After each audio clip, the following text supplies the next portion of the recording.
and pay America's bills. Because Democrats and responsible Republicans came together, the first government shutdown in 17 years is now over. The first default in more than 200 years will not happen. Now, these twin threats to our economy have now been lifted, and I want to thank those Democrats and Republicans for getting together and ultimately getting this job done. Now, there's been a lot of discussion lately of the politics of this shutdown. But let's be clear, there are no winners here. These last few weeks have inflicted completely unnecessary damage on our economy. We don't know yet the full scope of the damage, but every analyst out there believes it's slowed our growth. We know that families have gone without paychecks or services they depend on. We know that potential home buyers have gotten fewer mortgages and small business loans have been put on hold. We know that consumers have cut back on spending, and that half of all CEOs say that the shutdown and the threat of shutdown set back their plans to hire over the next 6 months. We know that just the threat of default, of America not paying all the bills that we owe on time, increased our borrowing costs, which adds to our deficit. And of course, we know that the American people's frustration with what goes on in this town has never been higher. That's not a surprise. That the American people are completely fed up with Washington. At a moment when our economic recovery demands more jobs, more momentum, we've got yet another self-inflicted crisis that set our economy back. And for what? There was no economic rationale for all of this. Over the past 4 years, our economy has been growing, our businesses have been creating jobs, and our deficits have been cut in half. We hear some members who pushed for the shutdown say they were doing it to save the American economy. But nothing has done more to undermine our economy these past 3 years than the kind of tactics that create these manufactured crises. And you don't have to take my word for it. The agency that put America's credit rating on watch the other day explicitly cited all of this, saying that our economy remains more dynamic and resilient than other advanced economies, and that the only thing putting us at risk is, and I'm quoting here, repeated brinksmanship. That's what the credit rating agency said. That wasn't a political statement. That was an analysis of what's hurting our economy by people whose job it is to analyze these things. That also happens to be the view of our diplomats who've been hearing from their counterparts internationally. Some of the same folks who pushed for the shutdown and threatened default claim their actions were needed to get America back on the right track, to make sure we're strong. But probably nothing has done more damage to America's credibility in the world, our standing with other countries, than the spectacle that we've seen these past several weeks. It's encouraged our enemies, it's emboldened our competitors, and it's depressed our friends who look to us for steady leadership. Now, the good news is we'll bounce back from this. We always do. America's the bedrock of the global economy for a reason. We are the indispensable nation that the rest of the world looks to as the safest and most reliable place to invest. Something that's made it easier for generations of Americans to invest in their own futures. We have earned that responsibility over more than 2 centuries because of the dynamism of our economy and our entrepreneurs, the productivity of our workers, but also because we keep our word and we meet our obligations. That's what full faith and credit means. You can count on us. And today I want our people and our businesses and the rest of the world to know that the full faith and credit of the United States remains unquestioned.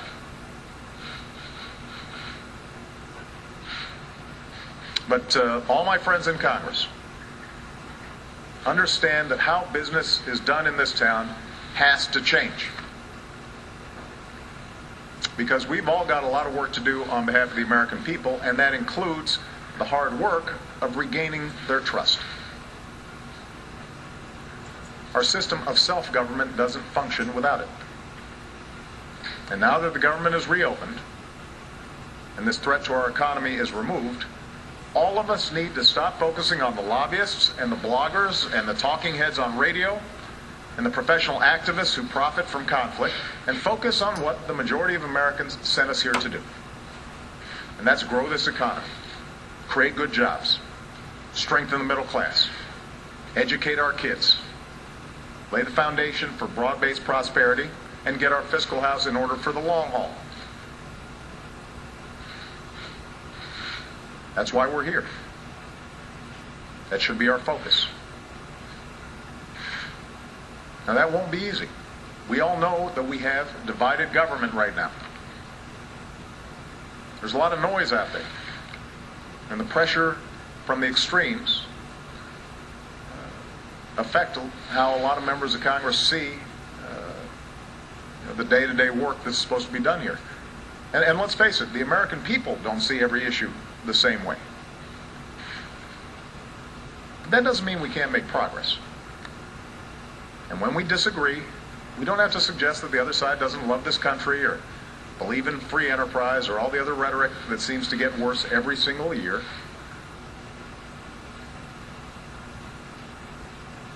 If we disagree on something, we can move on and focus on the things we agree on and get some stuff done. Let me be specific about 3 places where I believe we can make progress right now. First, in the coming days and weeks, we should sit down and pursue a balanced approach to a responsible budget. A budget that grows our economy faster and shrinks our long-term deficits further. At the beginning of this year, that's what both Democrats and Republicans committed to doing. Senate passed a budget, House passed a budget. They're supposed to come together and negotiate. And had one side not decided to pursue a strategy of brinksmanship, each side could have gotten together and figured out, how do we shape a budget that provides certainty to businesses and people who rely on government, provides certainty to investors in our economy, and we'd be growing faster right now. Now, the good news is the legislation I signed yesterday now requires Congress to do exactly that, what it could have been doing all along. And we shouldn't approach this process of creating a budget as an ideological exercise, just cutting for the sake of cutting. The issue is not growth versus fiscal responsibility. We need both. We need a budget that deals with the issues that most Americans are focused on, creating more good jobs that pay better wages. And remember, the deficit is getting smaller, not bigger. It's going down faster than it has in the last 50 years.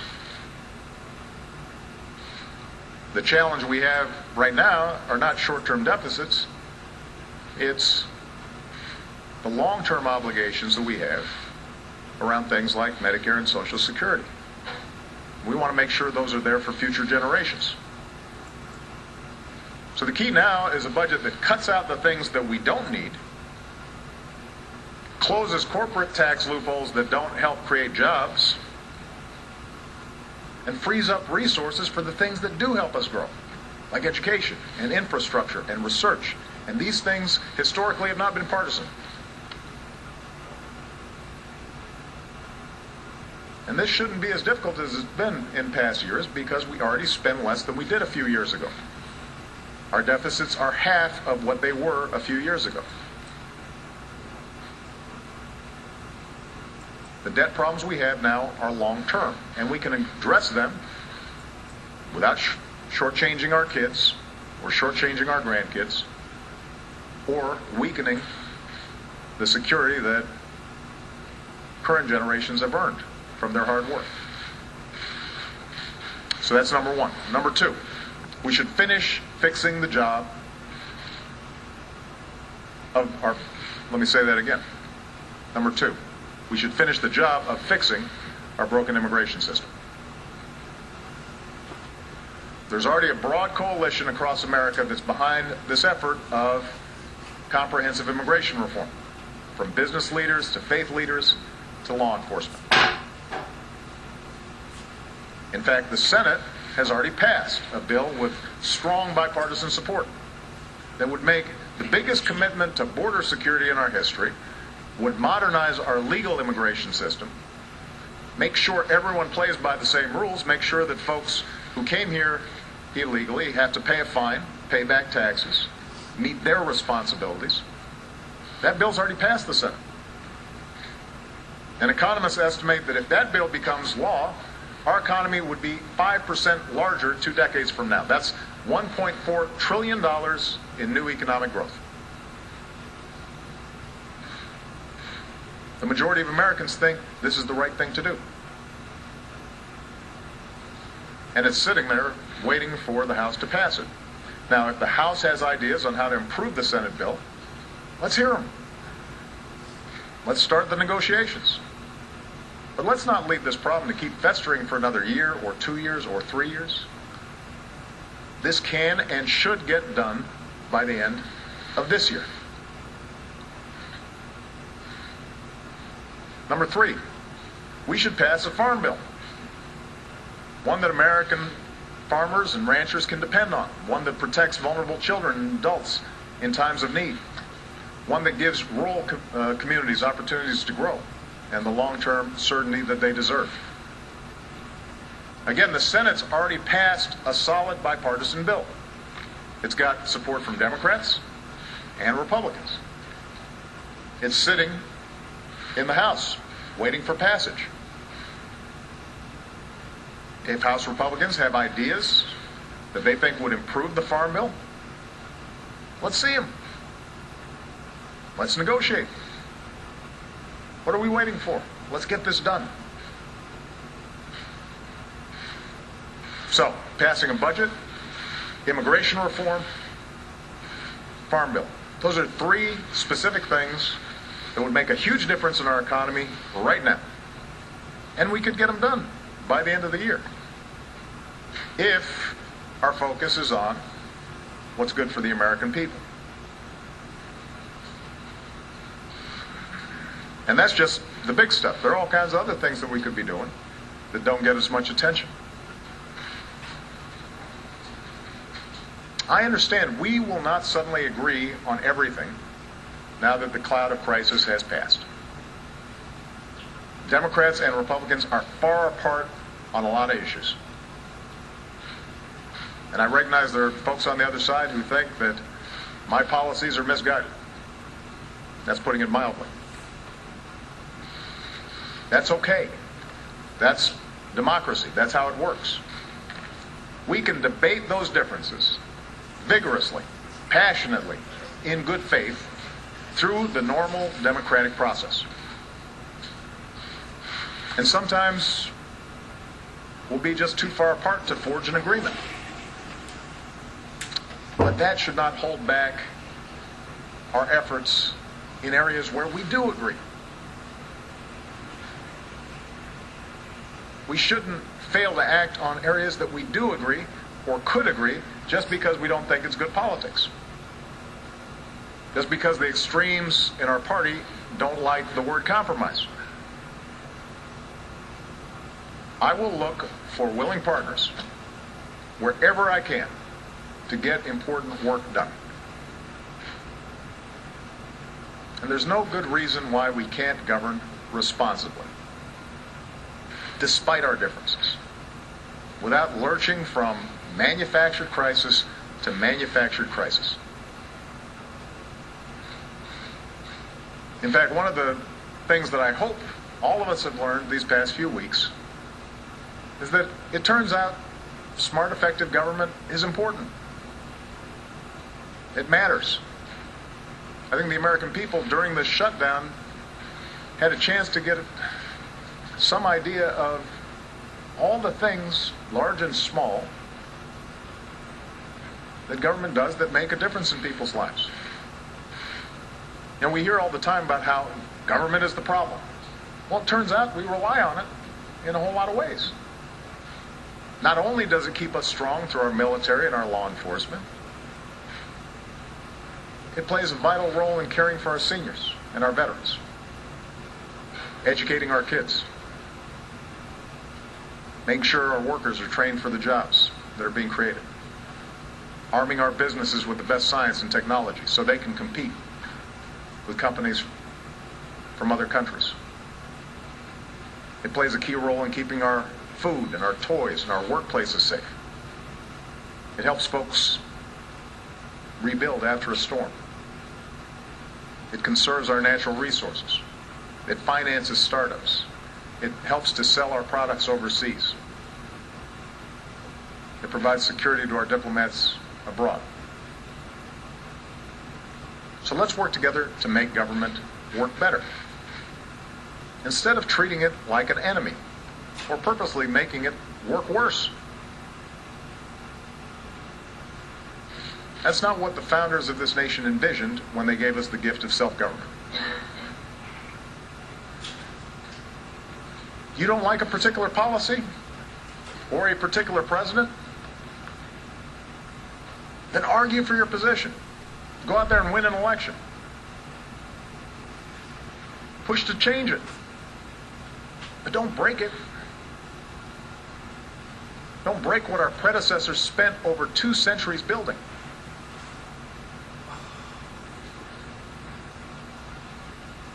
That's not being faithful to what this country's about. And that brings me to one last point. I've got a simple message for all the dedicated and patriotic federal workers who've either worked without pay or been forced off the job without pay these past few weeks, including most of my own staff. Thank you. Thanks for your service. Welcome back. What you do is important. It matters. You defend our country overseas. You deliver benefits to our troops who've earned them when they come home. You guard our borders. You protect our civil rights. You help businesses grow and gain footholds in overseas markets. You protect the air we breathe and the water our children drink. You push the boundaries of science and space. And you guide hundreds of thousands of people each day through the glories of this country. Thank you. What you do is important. And don't let anybody else tell you different. Especially the young people who come to this city to serve. Believe that it matters. Well, you know what? You're right. It does.